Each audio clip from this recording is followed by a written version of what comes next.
Ipinagmalaki ng pamunuan ng La Loma Cemetery na wala pa raw nagiging pasaway na bisita roon. Para sa update, magbabalita live si Mobile Journal Denise Valdesancho. Denise.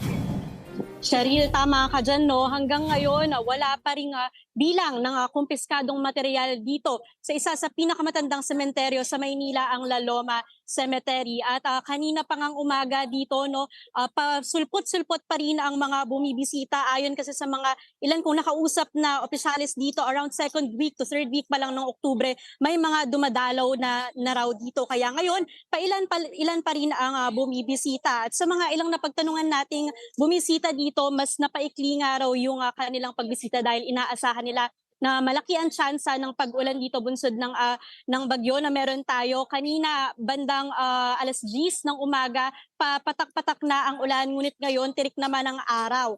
Para sa mga ipinagbabawal naman, no, asahan daw na mas maghihigpit bukas, November 1.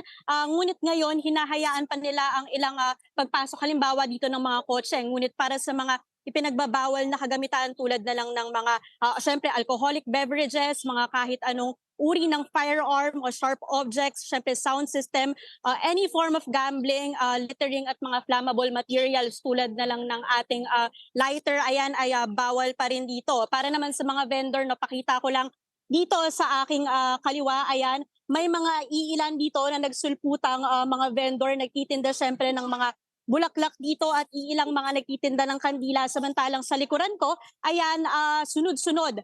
Makikita natin ang mga vendor dito na nag-aalok ng iba't ibang uri ng pagkain. At katabi niyan, dito, lakarin natin kaunti, no?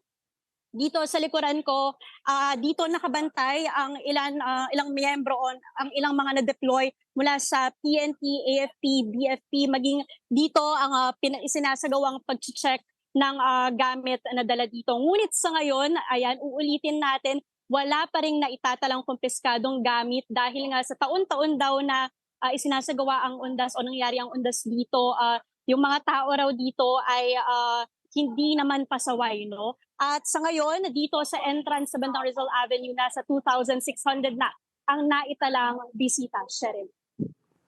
Maraming salamat, Mobile Journal Denise Valdesancho.